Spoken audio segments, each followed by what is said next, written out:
Dimulai dari sini, saya merasa bahwa sukses bukan lagi cuma sekedar angan-angan.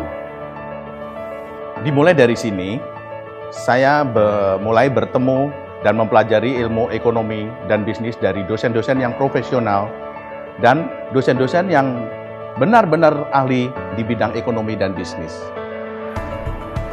Dimulai dari sini, saya diajarkan bagaimana menjadi seorang pebisnis yang handal dan terampil. Dimulai dari sini, saya mulai mengerti bagaimana merencanakan sebuah plan agar dapat direalisasikan dengan baik. Selain itu, dimulai dari sini, saya mulai mengerti bagaimana kesulitannya untuk menjadi seorang owner perusahaan yang harus mempertahankan, mengembangkan daripada usaha ini. Apalagi di tengah-tengah persaingan yang berat. Dan lagi saya juga merintis karir sebagai karyawan Bank Jateng. Jadi dalam situasi ini saya harus berusaha dua-duanya, karir yang sukses dan usaha yang sukses pula.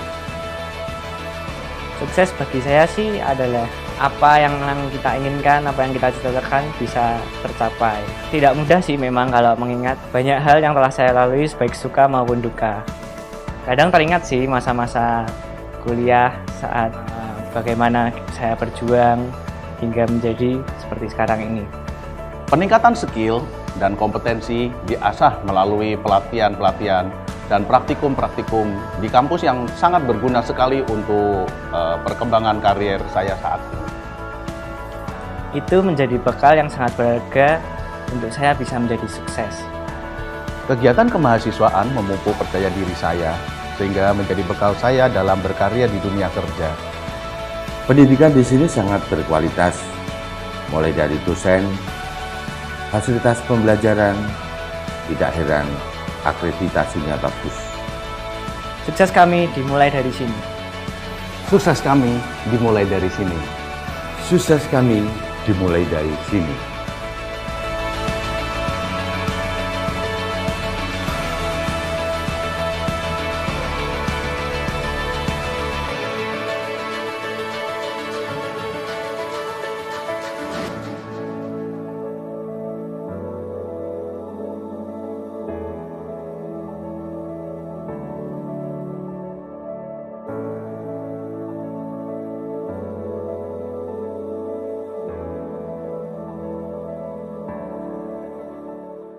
Assalamualaikum warahmatullahi wabarakatuh. Bagaimana teman-teman kabarnya? Saya harap baik-baik saja ya. Perkenalkan, nama saya Heru Pratomo. Saya dari Universitas Tikubang Semarang dengan NIM 1805720010. Saya dari kelas D1 Akuntansi mata kuliah Audit Bank yang diampu oleh Bapak Arif Himawan Dwi Nugroho SEAK MM CA CPA. Pada kesempatan kali ini saya akan menjelaskan tentang SKAI dan manajemen resiko bank.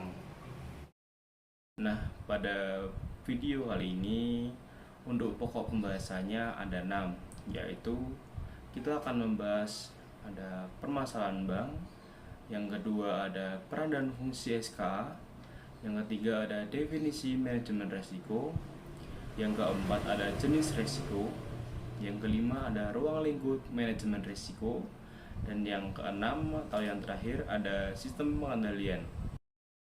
Berikutnya ada satuan kerja audit intern bank. Satuan kerja audit intern bank atau SKAI merupakan bagian dari struktur pengendalian intern dan merupakan segala bentuk kegiatan yang berhubungan dengan audit dan pelaporan audit mengenai terselenggaranya struktur pengendalian secara terkoordinasi dalam setiap tingkatan manajemen bank. SKAI bertanggung jawab langsung kepada direktur utama dan dalam pelaksanaan tugasnya, SKAI menyampaikan laporan kepada direktur utama dan dewan komisaris. Berikutnya ada permasalahan bank. Industri perbankan Indonesia yang saat ini sedang berkembang pesat menghadapi masalah-masalah intern bank atau likuiditas, kelebihan batas kredit, kredit macet bermasalah, dan sebagainya, serta masalah ekstern perbankan seperti perubahan peraturan pemerintah, krisis kepercayaan masyarakat, dan globalisasi, kesemua itu perlu dihadapi dengan strategi yang tepat. Oleh karena itu, diperlukan perangkat pengendalian internet yang bertujuan untuk lebih menyehatkan kondisi dunia perbankan itu sendiri, dan tentunya memberikan kontribusi pada perkembangan perekonomian global atau perekonomian nasional.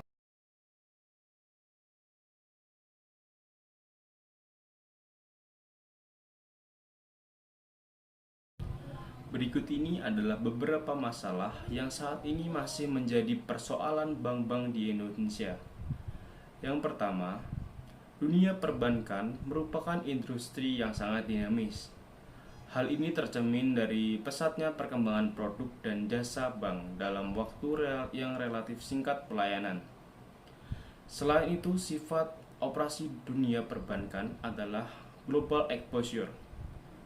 Sebagai lembaga perantara di bidang jasa keuangan, walaupun bank beroperasi lokal, namun mempunyai kaitan transaksi keuangan langsung ke pasar internasional. Sehingga dalam hubungan ini, bank sangat rentan terhadap keadaan ekonomi moneter di dalam maupun di luar negeri. Oleh karena itu, bank-bank di Indonesia dituntut agar tidak ketinggalan dalam mengantisipasi perkembangan produk dan pelayanan serta mengantisipasi sifat global exposure itu. Untuk yang kedua, persaingan antar bank yang menajam yang mengakibatkan persaingan dalam merebut nasabah, baik nasabah dana maupun debitur yang baik-baik. Hal ini menjurus pada persaingan yang tidak sehat. Hal ini tampak jelas, misalnya, dan tidak terrefleksi dengan benar tingkat suku bunga di counter bank dengan yang sebenarnya diberikan oleh bank yang bersangkutan kepada nasabahnya.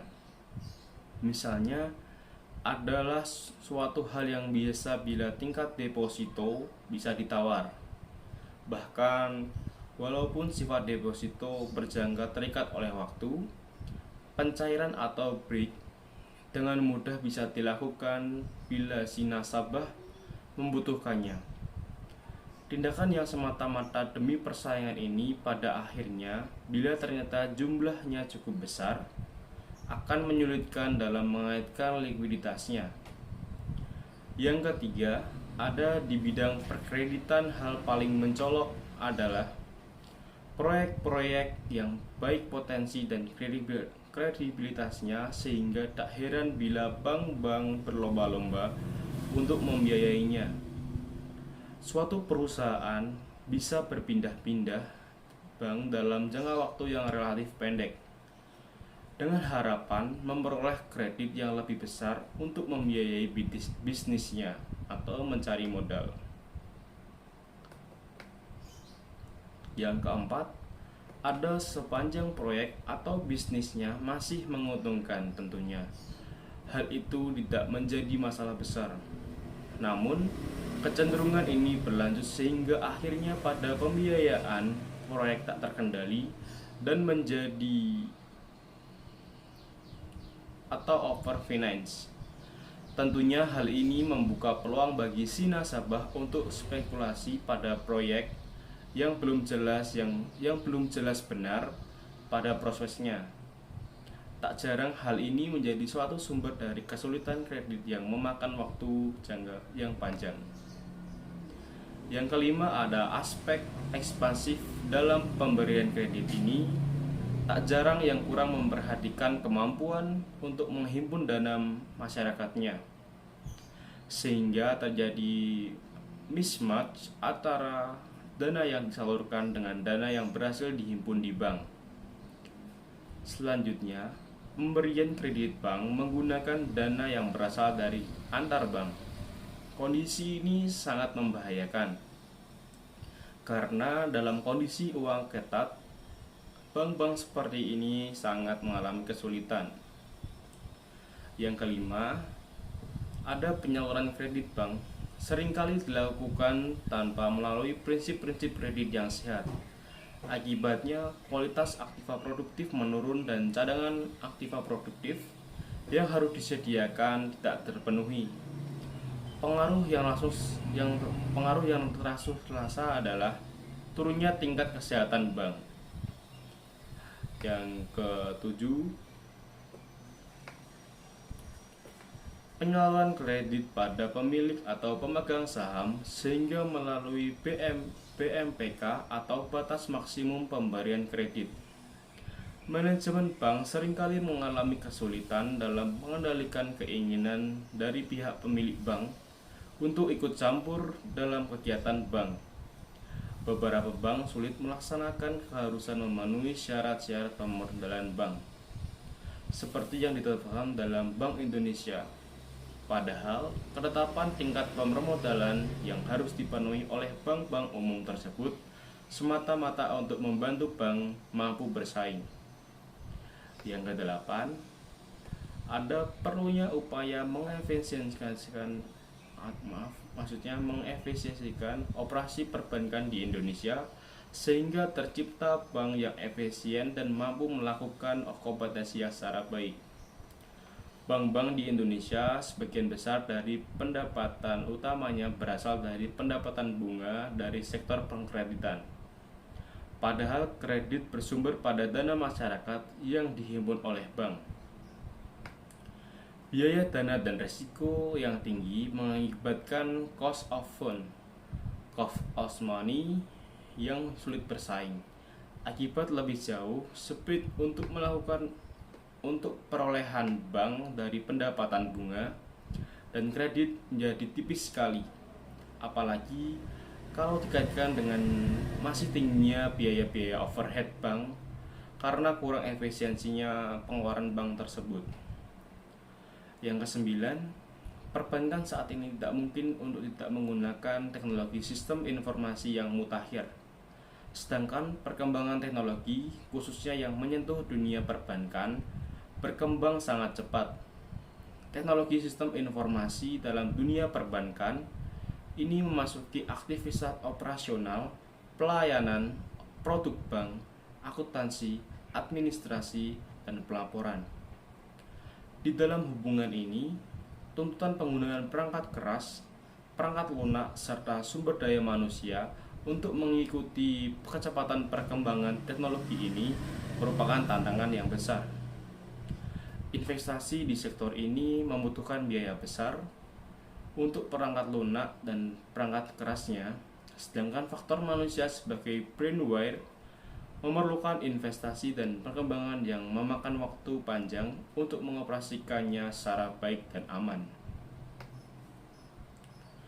Yang ke-10, ada perkembangan jumlah kantor bank yang mengakibatkan tuntutan adanya penyedia segala fasilitas bank, termasuk penyedia tenaga kerjanya, dan hal ini tidak bisa tercipta dalam waktu singkat, padahal tuntutan bisnis karena perkembangan yang selalu pesat sangat membutuhkan adanya kualitas dan kuantitas personil bank yang handal. Artinya, sumber daya manusia perbankan yang mempunyai keahlian di bidang terbatas dibandingkan dengan kepesatan perkembangan organisasi serta kantor bank yang meluas. Yang ke-11, di satu sisi, perkembangan bank menuntut adanya sumber daya manusia perbankan yang berkualitas. Namun di sisi lain, penyediaan tenaga kerja atau sumber daya manusia ini ternyata sangat terbatas. Akibatnya banyak terjadi saling baja antar bank untuk memperoleh tenaga kerja yang siap pakai atau yang berkualitas ini. Yang ke-12, akibat dari perkembangan hasil pembangunan, tingkat pemahaman, kebutuhan, maupun keinginan nasabah terhadap banknya menjadi lebih tinggi dalam waktu ke waktu. Untuk itu, kemampuan bank untuk mencapai kepuasan nasabah menjadi tujuan utama agar dapat mempertahankan keberadaan banknya. Yang ke-13, karena sektor perbankan merupakan suatu sektor ekonomi moneter Yang penting bagi pemerintah, maka pengaturan sektor ini mengikuti kebijakan moneter yang dianut oleh pemerintah. Kecenderungan deregulasi dan pasar bebas yang akan segera ditempuh mendorong bank-bank agar mampu bersaing dalam era deregulasi ini. Di masa depan, hanya bank-bank yang solid dan sehat yang mampu mengantisipasi persaingan dalam masa deregulasi yang makin terbuka. Pada masa deregulasi ini, bank-bank asing yang kuat dari berbagai negara akan lebih leluasa untuk memasuki pasar lokal yang ada di Indonesia. Yang ke-14, berkembang pesatnya perekonomian nasional dan perekonomian regional seperti ASEAN, Asia Timur, dan Pasifik, yang mendongkrak pertumbuhan ekonomi kawasan ini untuk mendorong bank-bank agar mampu memanfaatkan dan ikut serta dalam pertumbuhannya. Kebutuhan untuk mengantisipasi perkembangan ekonomi ini melahirkan peluang dan tantangan bagi dunia perbankan nasional. Upaya untuk mengembangkan outlet, jaringan kantor dalam luar maupun dalam negeri, serta upaya membuat bank-bank patungan merupakan langkah-langkah yang banyak diambil dengan segala konsekuensinya.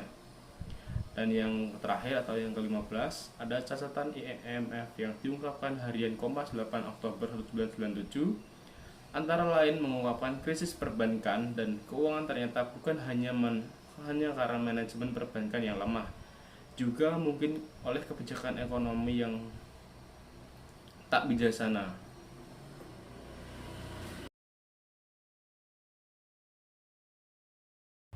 Berikutnya ada peran dan fungsi SKAI. Yang pertama ada tugas dari SKAI yang meliputi 1.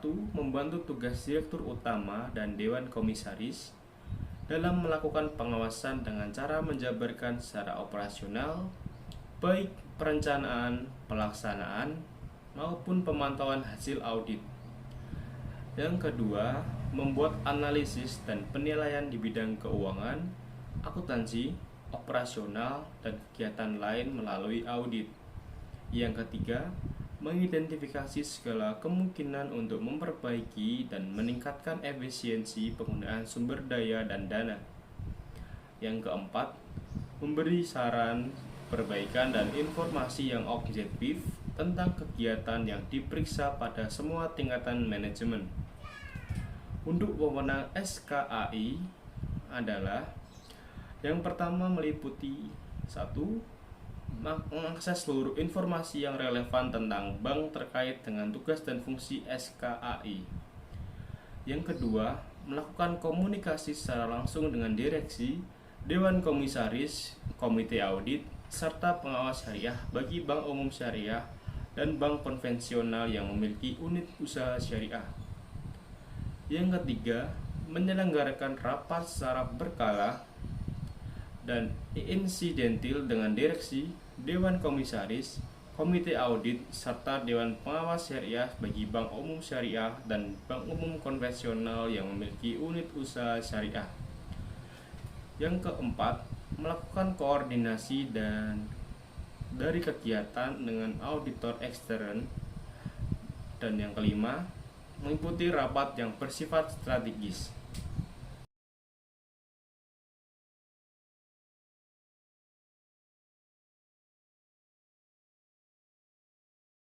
Berikutnya ada manajemen resiko. Untuk definisi resiko sendiri, resiko adalah potensi kerugian akibat terjadinya suatu peristiwa tertentu. Dan untuk pengertian atau definisi manajemen resiko adalah serangkaian metodologi dan prosedur yang digunakan untuk mengidentifikasi, mengukur, memantau, dan mengendalikan risiko yang timbul dari seluruh kegiatan usaha. Berikutnya ada jenis risiko. Jenis risiko sendiri ada 8, yaitu risiko kredit, risiko pasar, risiko likuiditas, risiko operasional, risiko kepatuhan, risiko hukum, risiko reputasi, dan yang terakhir ada risiko strategik.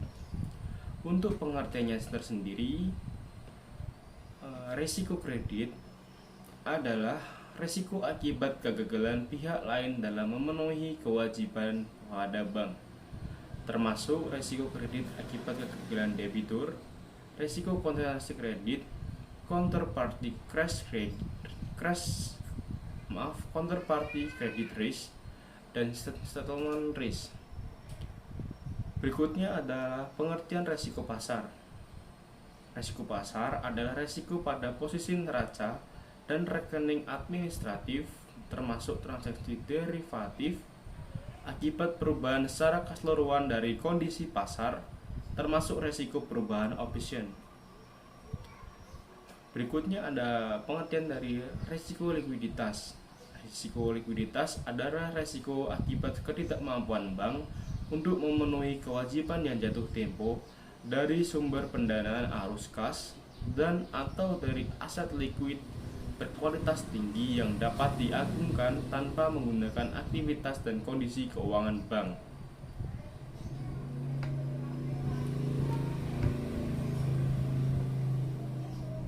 Berikutnya adalah pengertian resiko operasional. Resiko operasional adalah resiko akibat ketidakcukupan dan atau tidak berfungsinya proses internal, kesalahan manusia, kegagalan sistem, dan atau adanya kejadian-kejadian eksternal yang memengaruhi operasional bank. Berikutnya ada pengertian dari resiko kepatuhan. Resiko kepatuhan adalah resiko akibat bank tidak mematuhi dan atau tidak melaksanakan peraturan perundang-undangan dan ketentuan. Berikutnya ada definisi dari resiko hukum.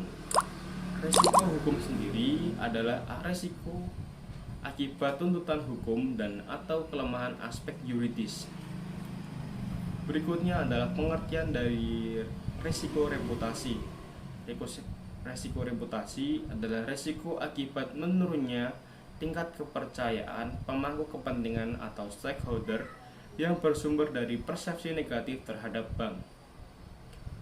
Dan yang terakhir ada risiko strategik. Untuk pengertian dari risiko strategik sendiri adalah risiko akibat ketidaktepatan dalam pengambilan dan atau pelaksanaan suatu keputusan strategik serta kegagalan dalam mengantisipasi perubahan lingkungan bisnis.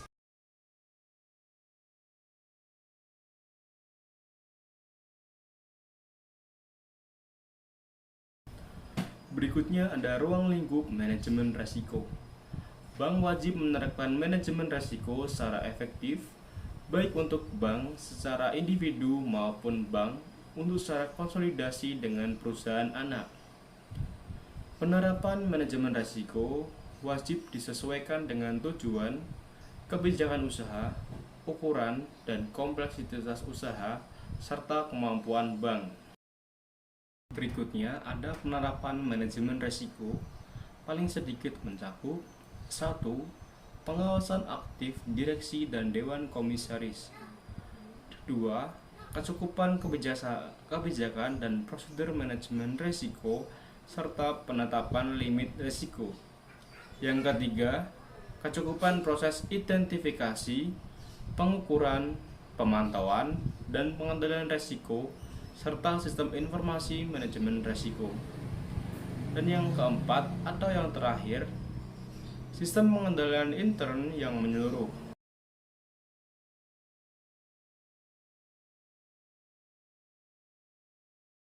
Berikutnya ada kebijakan manajemen risiko. Yang pertama ada penetapan risiko yang terkait dengan produk dan transaksi perbankan. Yang kedua, penetapan penggunaan metode pengukuran dan sistem informasi manajemen risiko. Yang ketiga, penentuan limit dan penetapan toleransi risiko. Yang keempat, penetapan penilaian peringkat risiko. Yang kelima, penyusunan rencana darurat atau contingency plan dalam kondisi terburuk atau worst case risk scenario. Yang keenam atau yang terakhir adalah penetapan sistem pengendalian intern dalam penetapan manajemen risiko.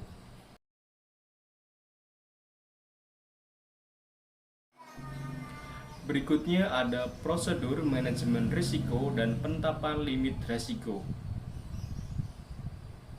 Prosedur manajemen risiko dan penetapan limit risiko sebagaimana yang dimaksud dalam pasal 2 ayat 2 huruf V POJK wajib disesuaikan dengan tingkat risiko yang akan diambil atau risk appetite terhadap risiko bank.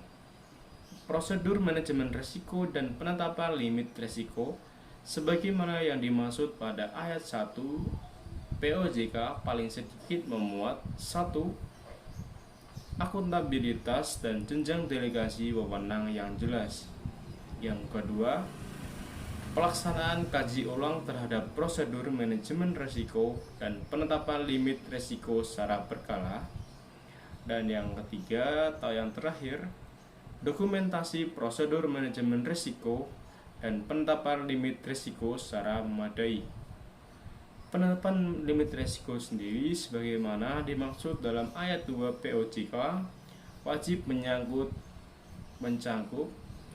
Limit secara keseluruhan, yang kedua limit per jenis risiko, dan yang ketiga atau yang terakhir limit per aktivitas fungsional tertentu yang memiliki exposure risiko. Berikutnya ada sistem pengendalian. Sistem pengendalian merupakan sistem yang terkoordinasi dan terpadu di mana data yang terkumpul digabung untuk saling dibandingkan setiap saat pada setiap tingkatan dalam organisasi. Sistem pengendalian merupakan bagian tak terpisahkan dari kegiatan manajemen secara keseluruhan.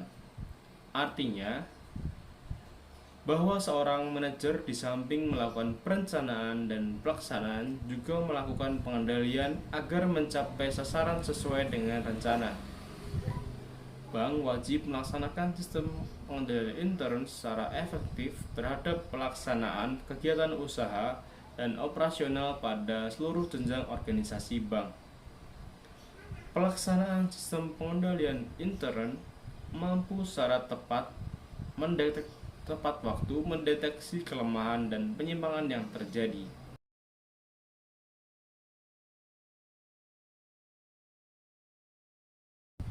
Sistem pengendalian intern wajib memastikan yang pertama, kepatuhan terhadap peraturan dan perundang-undangan serta kebijakan atau ketentuan intern bank.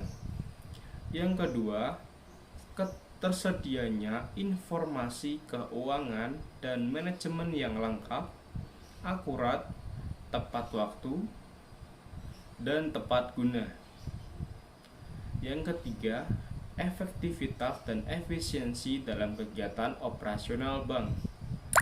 Yang keempat atau yang terakhir, efektivitas budaya risiko atau risk culture pada organisasi bank secara menyeluruh. Penerapan manajemen risiko sebagaimana dimaksud dalam pasal 2 ayat 2 huruf D PJOK 18 paling sedikit mencakup 1.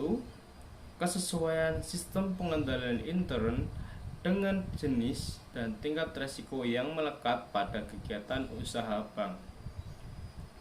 Yang kedua, penetapan wewenang dan tanggung jawab untuk pemantauan kepatuhan kebijakan dan prosedur manajemen risiko serta penetapan limit risiko sebagaimana dimaksud dalam pasal 8 dan pasal 9.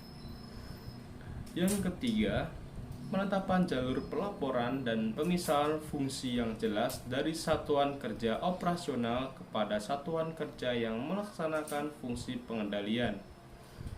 Yang keempat, struktur organisasi yang menggambarkan secara jelas kegiatan usaha bank.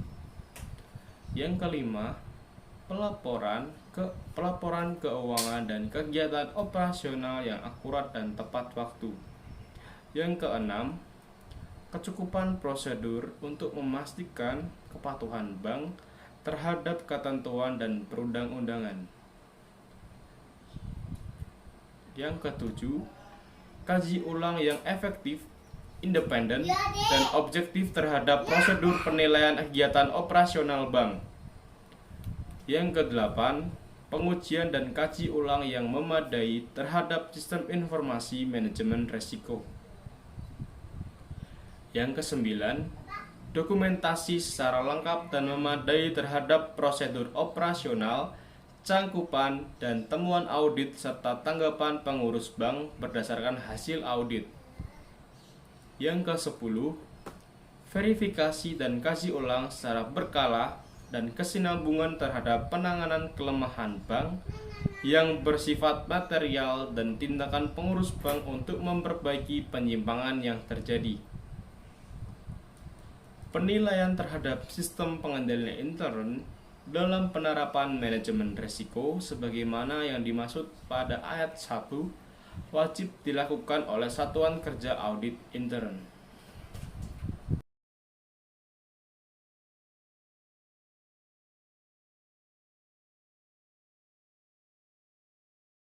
Manajemen risiko dalam rangka pelaksanaan proses dan sistem manajemen risiko yang efektif sebagaimana dimaksud dalam pasal 2 POJK 18 tentang manajemen risiko, bank wajib membentuk 1.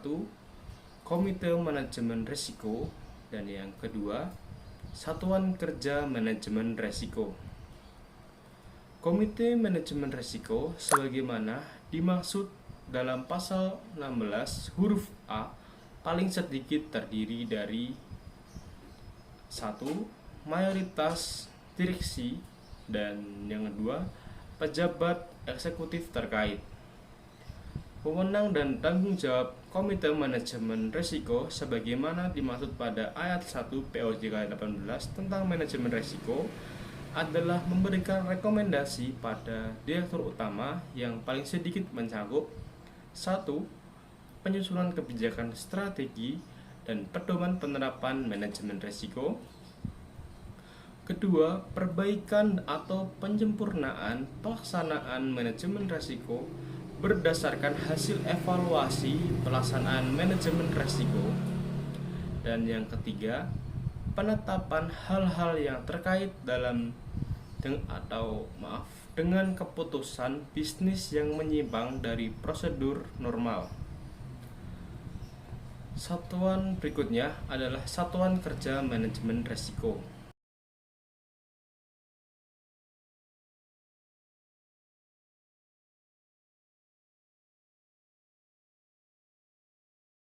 Berikutnya ada satuan kerja manajemen risiko. Yang pertama, struktur organisasi satuan kerja manajemen risiko. Manajemen risiko bank sebagaimana dimaksud dalam pasal 16 huruf B POJK 18 tentang manajemen risiko disesuaikan dengan ukuran dan kompleksitas usaha bank serta risiko yang melekat pada bank. Satuan kerja manajemen risiko sebagaimana yang dimaksud pada ayat 1 harus independen terhadap satuan kerja operasional atau risk taking unit dan terhadap satuan kerja yang melaksanakan fungsi pengendalian intern.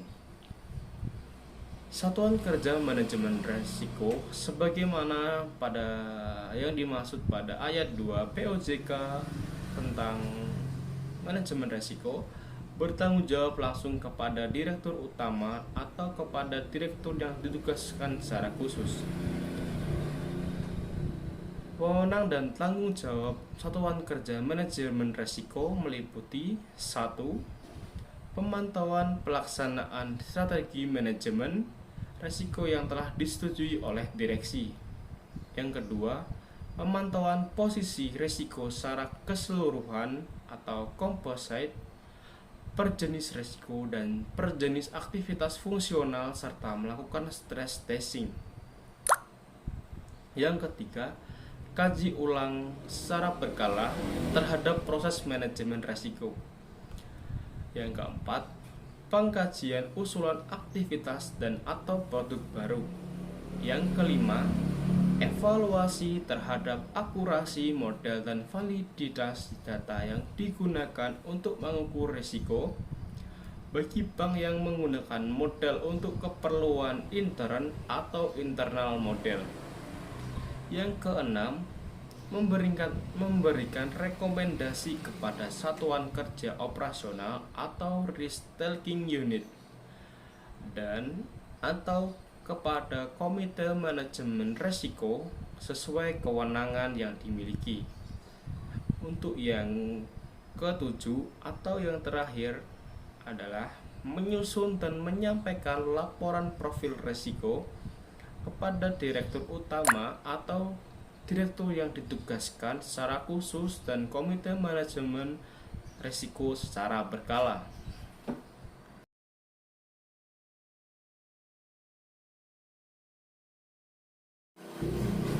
Berikutnya ada pengelolaan risiko produk dan aktivitas baru. Bank wajib memiliki kebijakan dan prosedur secara tertulis untuk mengelola risiko yang melekat pada produk atau aktivitas baru bank. Kebijakan dan prosedur sebagaimana dimaksud pada ayat 1 POJK 18 tentang manajemen risiko yang paling sedikit mencangkup 1. Sistem dan prosedur atau standar operating procedure serta kewenangan dalam pengelolaan produk dan aktivitas baru. Yang kedua, identifikasi seluruh risiko yang melekat pada produk atau aktivitas baru, baik yang terikat dengan bank maupun nasabah.